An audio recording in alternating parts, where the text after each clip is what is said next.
샬롬 샬롬 샬롬 샬롬. 하나님 사랑합니다. 여러분 주 안에서 사랑합니다. 오늘 출애굽기 6장 말씀 전체 우리 함께 합독했습니다. 30절까지죠. 1절에서 30절까지. 1절에서 8절까지는 나는 너희의 야훼니라. 나의 강한 손으로 이렇게 말씀하십니다. 이제는 이스라엘 사람들을 바로에게 얘기해서 이제는 출애굽을 시켜라. 다시 나오도록 하여라. 26절에서 30절까지 이제는 모세와 아론에게 말씀하셨다라는 내용이죠. 이스라엘 자손은 그들의 군대대로 애굽 땅에서 인도하라 하신 야훼의 명령을 받은 자는 아론과 모세다. 29절에 여호와께서 모세에게 말씀하여 이르시되 나는 야훼라. 내가 네게 이르는 바를 너는 애굽 왕 바로에게 다 말하라. 모세가 아뢰되 나는 입이 둔한 자이오니 바로가 어찌 나의 말을 들으리까. 이스라엘 백성들이 이제 애굽이 너무 더 강하게 더 강한 일들을 너무 많이 노역을 너무 심하게 시키니까 다 모세를 원망하는 거죠. 근데 우리가 이러다가 죽겠다 이런 부분으로 인해서 모세 말도 안 듣는데 바로가 어떻게 내 말을 듣겠습니까? 모세는 아주 실망 절망을 하고 하나님께 이렇게 아뢰는 내용이 6장 전체의 내용입니다. 중간에는 이제 10절 이하에는 누가 누구를 낳고 누가 누구를 낳고 이렇게 자손의 퍼짐에 대해서 말씀하죠. 14절부터 25절경까지 이런 어른들이 이래 나왔다라는 내용입니다. 많은 이 족보의 내용에도 문제가 있기는 있다. 자, 족보들은 많은 문제점이 있죠. 정확하지 않을 수도 있습니다. 모세와 아론의 족보도 마찬가지죠. 이 족보가 여기에 왜 들어가 있느냐, 이것을 한번 봅니다. 전후 문맥을 보니 족보 때문에 흐름이 완전히 끊겼다라는 것을 우리가 알 수가 있는데 아론의 족보를 삽입했을 겁니다. 여기에 편집자는 분명 어떤 의도가 있어서 모세와 아론의 족보를 삽입했다. 그 의도를 찾아내는 것이 어쩌면 우리가 정확하게 하나님 성경을 알아가는 부분의 숙제, 문제이지 않을까. 이 족보 내용에도 문제가 있는데 내용으로 보면 야곱에서부터 모세와 아론에 이르기까지 대수가 모두 5대인데 이스라엘의 애굽에서 종살이한 횟수는 430년 그리고 5대다. 430년 동안 5대밖에 내려오지 않았다는 것은 현대인의 사고방식으로는 납득이 가지 않죠. 430년인데 100년씩 살면 되겠죠. 근데 어떻게 그렇게까지 내가 많은 장수를 할 수 있을까? 그때는 근데 그렇게 장수들을 많이 했네요. 출애굽한 이스라엘 백성의 수가 장정만 60만. 그렇죠. 장정만 60이라면 아이들하고 아내하고 여자하고 아이들은 숫자에 넣지 않았기 때문에 한 가족에 4명만 계산을 해도 240만이라는 숫자가 나오는 거죠. 한 집에 적어도 50명씩은 나아야 그 정도가 될 수 있는데 이것은 현실적으로는 불가능하다. 그렇죠. 그런데 이때는 일부 일처제가 아니기 때문에 어쩌면 그럴 수 있지 않았을까. 그럼 왜 이런 족보를 여기에 넣었을까? 이 족보를 통해서 전달하고자 하는 메시지가 있겠죠. 족보가 전해주려고 하는 주요한 메시지는 모세와 아론이 누구인지를 밝히려는 데 있다라는 겁니다. 오늘 성경 문맥에서 볼 때 모세는 지금 공경에 처해 있죠. 이스라엘 백성들에게도 원망을 받고 하나님은 가서 바로에게 얘기해서 이스라엘 백성들을 출애굽시켜라 이렇게 얘기를 해라 이렇게 하니 정말 진퇴양난입니다.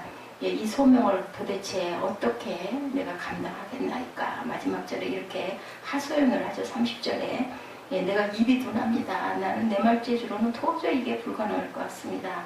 백성들 사이에는 당연히 네가 누구냐라는 질문, 너는 뭔데 네가 나타나가지고 이렇게 우리를 힘든 공경에 빠뜨리게 하는 거죠. 모세는 애굽식 이름입니다. 이 이름을 애굽의 공주가 짓죠. 오늘 족보는 그것에 대한 대답입니다. 모세와 아론은 우리와 똑같이 야곱의 후손이고 이스라엘 백성이라고 소개하고 있는데 그런데 모세는 이름을 애굽식으로 가지고 있었다. 이때는 출애굽으로 이끌기 전이고 기적을 행하기도 전이고 그리고 하나님의 율법을 받기도 전이라는 것. 이런 모세를 어떻게 소개할 수 있을까? 80평생을 사도록 모세는 변변한 자기의 이력을 갖지 않았죠. 그는 사람을 쳐 죽이고 미디안에서 양이나 치는 목동에 불과하죠. 도망가서 그가 이뤄놓은 성과는 하나도 없습니다. 그를 소개할 만한 아무런 근거도 요새 말로 이라면 뭐 학력도 없고, 그죠? 또 아니면 뭐 특별한 어떤 특징적으로 사람들에게 알려진 것이 아무것도 없는 그러한 사람이다. 예. 그 족보를 통해서 모세가 누구인지를 그래서 밝히려고 하고 있다는 거죠. 모세도 우리와 같은 야곱의 후손이고 이스라엘 백성임을 밝혀서 이스라엘 백성들과 함께 동질감과 유대감 또는 친밀성을 나타내려는 의도이다. 한편 모세와 아론의 족보는 구전으로 전해지던 것이 편집자의 손을 통해 오늘 본문의 위치에 들어가게 되었을 것이고, 그렇다면 편집자는 모세 당시 이스라엘 백성들이 아니라 그 편집자가 살았던 시대에 이스라엘 사람들에게 모세의 족보를 통해 뭔가 얘기해 주려는 의도가 있을 것이다. 출애굽의 사건이 있은 지 오랜 세월이 지난 후에 출애굽의 이야기가 신화처럼 전설처럼 그렇게 구전으로 전해지는 어떤 시대의 출애굽기 편집자는 이 사건의 역사성을 밝힐 필요가 있었을 것이고, 모세가 누구냐는 질문에 모세는 이 족보에서 보듯이 실제 했던 역사적 인물이었다는 것, 그것이 우리에게 중요하다. 모세 그도 야곱의 후손이었고 레위 지파였으며 자신들과 똑같이 이스라엘 백성 중에 하나였다고 강조하죠. 성서학자들은 오경이 바벨론 포로기의 지금과 같은 형태로 편집이 완성되었다고 보고 있습니다. 포로기의 오늘 본문의 편집자는 모세의 족보를 소개하면서 모세와 같은 인물의 출현을 바벨론에서의 탈출이라는 제2의 출애굽을 기대하고 소망하는 염원을, 그리고 야곱의 후손을 통해 역사하셨던 하나님께서 역시 바벨론의 포로로 잡혀온 야곱 후손들에게도 역사하실 것이라는 믿음을 전해주고자 하는 그러한 그 의도가 있지 않았을까. 모세가 누굴까? 모세는 지금까지 설명했던 것처럼 하나님의 백성이고 이스라엘의 후손이고 레위의 그런 그 족보를 가지고 있었다. 그에게는 변변한 이력도 없고 사람 하나 그저 때려 죽여서 애굽 사람 죽이는 바람에 그것들 통나게 생겼으니까 미디안 광야로 도망가서 양치기로 40년을 살던 아무런 이력이 없는 그런 사람이라는 거죠. 예, 기도를 특별히 많이 하는 영성의 사람으로 나타나지 않았습니다. 하나님께서 그런데 그를 통해서 역사하신 것은 하나님의 은혜이고 축복이다. 예, 우리 지금 출애굽기 6장 전체를 가지고 함께 말씀을 나누고 있습니다. 오늘 성경 본문의 편집자는 모세와 아론이 야곱의 후손이라는 것을 밝히려는데 1차적인 목적이 있다. 그리고 중반부 14절 이하부터 25절까지 누가 누구를 낳고 누가 누구를 낳고 이런 족보가 여기 들어가 있는 것은 이런 의도다. 그러므로 야곱에서 모세까지 몇 대일까? 70명이 내려와서 5대 만에 5대 만에 240만이 되려면 한 쌍에 도대체 몇 명씩 낳아야 되나? 그런 것들은 관심 밖이었다라는 거죠. 편집자는 모세가 야곱의 후손이라는 것을 밝히는 것이 중요했기 때문에 그것 외에 불필요한 족보는 모두 생략을 합니다. 그래서 모세와 아론의 가계 중심의 족보가 이렇게 기록이 되어 있는데, 이 족보가 모세가 누구냐라는 질문에 대답하는 것은 한 걸음 나아가 중요한 것에 대한 대답인데, 그것은 야훼가 도대체 누구냐? 바로가 그러죠. 네 하나님을 내가 어떻게 알아? 너희를 내가 내보낼 수 없어. 이 얘기입니다. 5장에 보면 모세가 바로를 찾아가서 내 백성을 보내라 하고 요구하죠. 그때 바로가 야훼가 누구냐? 니네 야훼가 누구냐? 라는 거죠. 야훼가 누구냐라는 물음은 바로의 물음이면서 동시에 이스라엘 백성들의 물음이다. 이것은 또한 모세가 소명받을 때 이미 물었던 질문입니다.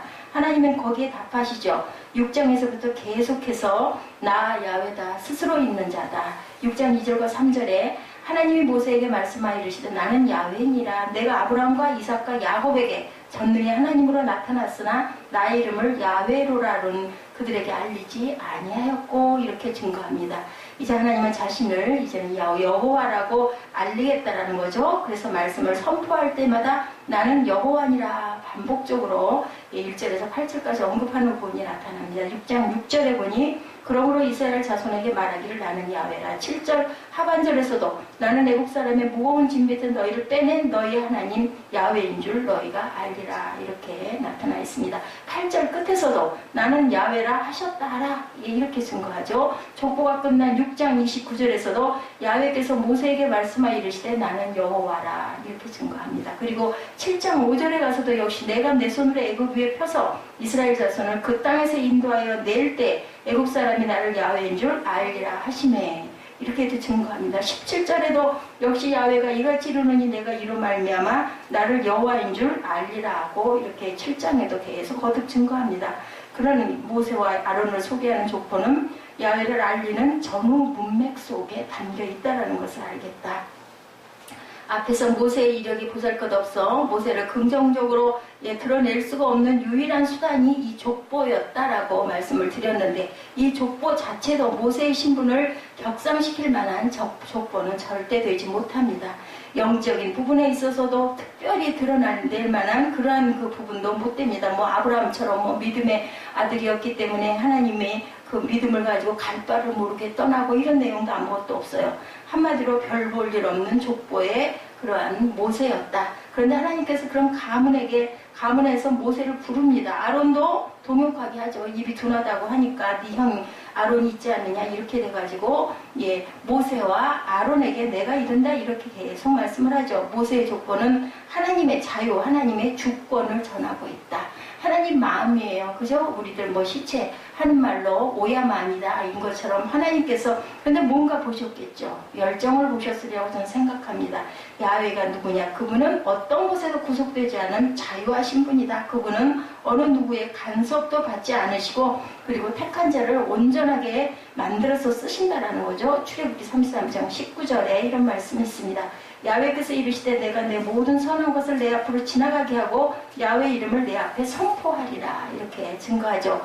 나는 은혜 베풀 자에게 은혜를 베풀고 긍휼히 여길 자에게 긍휼을 베푸느니라. 여호와라는 이름은 하나님의 자유, 하나님의 주권과 관계가 있다. 하나님은 자기 뜻대로 무엇이든지 하실 수가 있는 분이다. 바로가 야훼가 누구냐고 물었을 때 하나님은 그래 나는 여호와다. 나는 내 뜻대로 무엇이든지 할 수 있는 존재다. 내가 모세를 선택한 것이 나의 주권이고 자유였듯이 바로 너를 징계하고 벌 주는 것도 나의 주권이고 자유다. 이런 뜻을 내포하고 있다. 내가 나의 일에 간섭하고 회방하나 나는 어느 누구의 간섭도 어떤 회방에도 영향을 받지 않는 존재이다. 그래서 스스로 있는 자다. 이렇게 말씀하죠. 모세의 족보를 통해서 이렇게 증거하고 대답하고 있다. 하나님의 뜻 앞에는 순종하는 것이 최상의 방법이다. 우리 어제도 순종밖에 없다라는 거죠. 하나님의 뜻 앞에는 항의가 소용이 없어. 아무리 항의해봐도 하나님의 뜻이 딱 정해진 것은 그대로 그 길대로 간다라는 겁니다. 그래서 빨리 일을 해결하려면은 결론은 뭐예요? 순종하고 받아들이는 거. 우리가 사람과의 관계도 마찬가지죠. 하나님을 야훼로 경험할 때 신앙인이라면 이런 절대적 순종의 자세를 취할 수밖에 없고, 욥이 고난 중에 있을 때 그의 세 친구들과 논쟁을 벌이는 부분을 우리가 압니다. 그때 사용된 하나님에 대한 호칭은 모두 하나님으로 드러납니다. 그러나 하나님께서 사단과 욥의 시험을 놓고 의논하실 거기서는 여호와로 나오죠. 그리고 다시 욥이 하나님을 만났을 때 역시 하나님을 여호와라고 표현하고 있다. 욥은 고난 중에 여호와 하나님을 만났을 때 회개합니다. 하나님을 야훼 앞으로 새롭게 만났을 때 고난으로 인해 가졌던 모든 의문들을 털어버릴 수가 있었고, 그리고 항복하죠. 손들고 나아갔다라는 거죠. 야훼는 이렇게 주권자고 자유자이고 야훼는 구원자고 해방자이고, 그럼에도 불구하고 아직도 우리는 여호와가 누군지 모르는 일이 우리 현대인들에게도 많다. 오히려 점점 더 늘어나고 있다. 어떤 감리교 권사님 말씀 맞다나 점점 더 심해지고 있습니다. 교회를 신뢰하지 않는다는 거죠. 거기에는 목회자들의 책임도 있습니다. 맞습니다. 목회자들이라고 인간인데 뭐가 그렇게 대단하게 온전할 수는 없죠. 근데 사람을 보고 하나님을 믿어서는 안 되는 거죠. 결국은 손해는 누구에게? 물론 그 잘못된 부분들의 그 사람에게도 하나님께서는 책임을 물으시겠지만, 그렇게 해가지고 본인이 구원 못 받으면 나만 손해라는 것도 또한 알아야 되죠. 오늘 우리가 보고 있는 7장 5절에서는 이 질문에 이렇게 답합니다. 내가 내 손을 애굽 위에 펴서 이스라엘 자손을 그 땅에서 인도하여 낼 때에야 애굽 사람이 나를 여호와인 줄 알리라 하시네. 야훼는 어떤 때가 되었을 때 하나님께서 손을 펴 역사 속에 개입하게 될 때, 애굽 위에 펴신 하나님의 손을 경험하게 될 때 알게 된다라는 것입니다. 이 말은 야훼는 존재론적인 의미에서 본질 자체를 알 수 있는 것이 아니라 기능적인 면에서만 알 수 있다라는 것. 존재론적 의미에서 하나님을 이해하는 것은 대단히 철학적이고 사유적이다. 하나님을 철학에서는 이런 용어로 표현합니다. 존재 그 자체, 우주의 근원, 부동의 동자, 모든 존재를 존재케 하는 존재의 제1원인자. 현대신학에서는 하나님을 역, 도, 과정 이런 용어로도 표현한다고 합니다.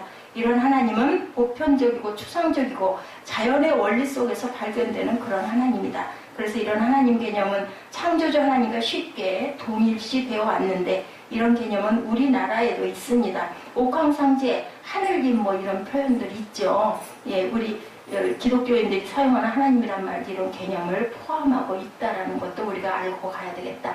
성경에서도 이런 보편적인 하나님을 표현하는 용어들이 등장하죠. 특별히 다니엘서에서 등장합니다. 다니엘서에서 하나님을 야훼라는 표현이 많이 나오지 않고 있고 하나님을 표현할 때 하늘에 계신 하나님 다니엘 2장 18, 19절, 28절, 37절에 이렇게 증거하고 지극히 높으신 하나님 그리고 지극히 높으신 이 다니엘에 이렇게 많이 나타납니다. 하늘의 주제 다니엘 5장 23절이죠. 언제 이런 표현을 사용했는지 우리가 연구해 볼 의미도 있다. 모두가 다니엘이 이방나라 왕인 느부갓네살 왕이나 벨사살 왕과 대화 가운데 나온 하나님에 대한 호칭이다. 모두 야훼를 모르는 이방인들이었고 역사 속에 하나님을 야훼로 경험해보지 못한 이방인들은 보편적이고 철학적인 하나님 표상을 가지고 대화할 수밖에 없었다는 것을 우리가 생각해 볼 수가 있다. 반면에 이렇게 기능적 의미로 하나님은 하나님이 무엇인가 활동한다는 개념이 들어있죠. 존재론적 의미의 하나님 개념이 움직이지 않은 이미 굳어진 고정화된 이미지를 가지고 있다면 기능적 의미에서 하나님은 변화무쌍하고 능동적이고 활동하고 역사하고 개입하는 분으로 이미지를 우리가 볼 수 있다라는 거죠. 자, 일찍이 야곱이 분이엘에서 하나님의 사자와 씨름합니다. 끝까지 붙들고 늘어져 결국 그 이름이 뭐가 돼요? 야곱에서 이스라엘이 되죠. 하나님과 겨루어 이긴 자라는 뜻이 됩니다. 그때 야곱이 당신의 이름을 알려주소서 이렇게 나타납니다. 그때 하나님의 사자는 어찌하여 내 이름을 묻느냐 이렇게 반문하시면서 물으면은 답하지 않고 야곱을 그냥 축복하는 것으로 대신합니다. 하나님은 자신의 이름을 알려주고 싶지 않았기 때문인데 출애굽기 3장에서 모세도 하나님의 이름을 물어봐요. 자신이 알고 싶었겠지만 모세는 백성들 핑계를 댑니다. 백성들이 당신에게 나타났던 하나님 이름이 무엇이냐라고 물으면 뭐라고 대답합니까? 이렇게 묻습니다. 그때 하나님은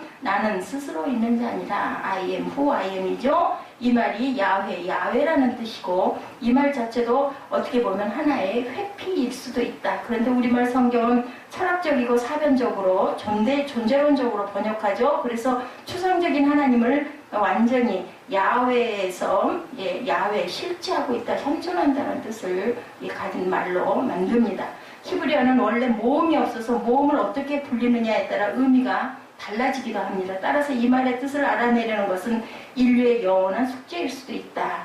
확실한 것은 야훼가 명사가 아니라 동사, 정확히는 히브리 문법에서 미완료형 동사, 명사의 개념이라는 거죠. 분명히 지시하는 어떤 것이 있겠죠. 그 활동을 보고 역사 속에서 알게 된다라는 것. 출애굽기 20장 2절에도 하나님은 십계명을 주실 때 그렇게 말씀하죠. 나는 너를 애굽 땅에 종되었던 집에서 인도해낸 내 하나님 여호와니라. 이렇게 말합니다. 하나님은 존재론적으로 자신을 소개하지 않고 구체적으로 행동하시는 하나님이라는 것을 우리가 알 수가 있는데 구체적인 활동을 통해서 자신을 알리시는 분이다. 개념화되어서 하나님의 자체를 분석하고 해부하는 것을 원치 않으셨기 때문이고 하나님은 객체가 되기를 원하지 않는다. 개념화되어서 본질이 드러난 존재가 되기를 원하지 않고 하나님은 뭐라고 그래요? 낱낱이 해부해서 인간의 개념이라는 범주 안에서 인간은 신을 섬기는 것이 아니라 신을 소유하고 조종하려고 하는 그런 마음들을 하나님께서는 나무라시죠. 하나님께 영향력을 행사하려는 것 이렇게 되면 하나님 앞에서 우리가 어떻게 되겠어요?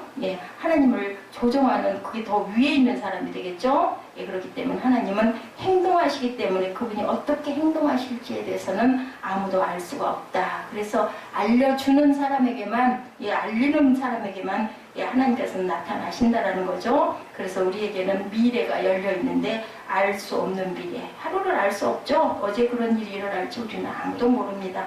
호세아 선지자는 우리가 야훼를 알자, 힘써 야훼를 알자. 그의 나타나시면 새벽빛같이 어김없다 이렇게 말씀합니다.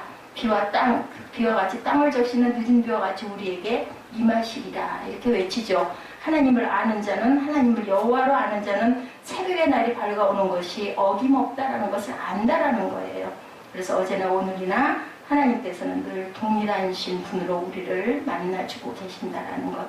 과거에 아무리 하나님을 잘 믿고 기도를 많이 했어도 소용이 없죠. 중요한 건 오늘, 현재, 지금이라는 거죠. 과거의 경험이라도 현재화해서 그것을 오늘의 경험으로 만들고 이어가는 것이 중요하다. 하나님을 야훼로 아시는 저와 여러분 되시기 바랍니다. 하나님을 지금 내 삶에 개입하시는 분으로 경험하시기 바랍니다. 나를 도우시고 나에게 역사하시고 나를 붙드시는 야훼를 체험하시기 바랍니다.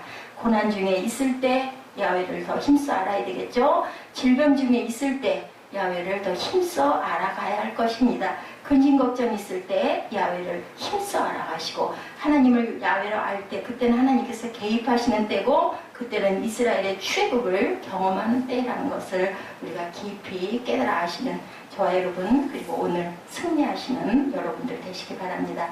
오늘 말씀 26절에서 30절까지 합독하시고 기도하는 시간 갖도록 합니다.